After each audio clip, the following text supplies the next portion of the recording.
মেসির কলকাতা সফর শেষ পর্যন্ত স্মরণীয় হয়ে রইল। ফুটবলের জন্য নয়, ভয়াবহ অব্যবস্থাপনায়।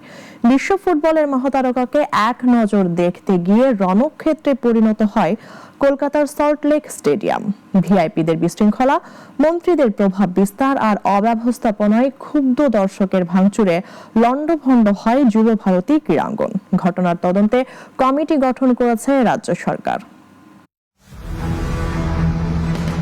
লিওনেল মেসি নামটি শুনলেই চারদিকে উন্মাদনা দেখা দেয়। সেই উন্মাদনায় শনিবার কলকাতার সল্টলেক স্টেডিয়ামে রূপ নেয় ক্ষোভ আর বিশৃঙ্খলায়। মেসিকে ঠিকভাবে দেখতে না পেরে ক্ষুব্ধ দর্শকের ভাঙচুরে মুহূর্তেই রণক্ষেত্রে পরিণত হয় যুব ভারতী ক্রীড়াঙ্গন। এই বিশৃঙ্খলায় বিশ্ব দরবারে বিব্রত কলকাতা।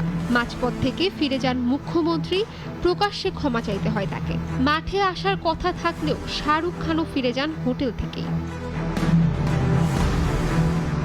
গ্যালারি থেকে শুরু করে মাঠ, চেয়ার, কার্পেট, ফুলের টব ধ্বংস করে কলকাতাবাসী। বেষ্টনী ভেঙে মাঠে নেমে আসেন দর্শকরা। কেউ কেউ স্টেডিয়াম থেকে জিনিসপত্র নিয়েও চলে যান। পরিস্থিতি এতটাই নিয়ন্ত্রণের বাইরে চলে যায় যে পুলিশকেও হিমশিম খেতে হয়। এই ঘটনায় মেসিকে ভারতে আনার উদ্যোক্তা শতদ্রু দত্তকে আটক করে পুলিশ।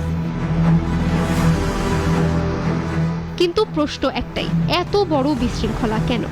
ভারতীয় গণমাধ্যমগুলোর অনুসন্ধানে উঠে এসেছে একাধিক কারণ। আনন্দবাজার পত্রিকার প্রতিবেদনে বলা হয়েছে, মেসিকে দখলে নিতে পশ্চিমবঙ্গের দমকল মন্ত্রী সুজিত বসু ও ক্রীড়ামন্ত্রী অরূপ বিশ্বাসের ক্ষমতার লড়াই থেকে বিপর্যয়ের সূত্রপাত।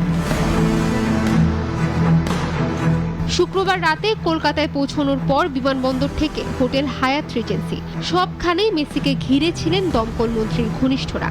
ক্রীড়ামন্ত্রী সেখানে জায়গা পাননি। পাল্টা প্রভাব দেখাতে স্টেডিয়ামে মেসি মাঠে নামতেই তাকে ঘিরে ধরেন ক্রীড়ামন্ত্রীর লোকজন, কর্মকর্তা, আমন্ত্রিত অতিথি, অভিনেতা আর রাজনীতিবিদরা।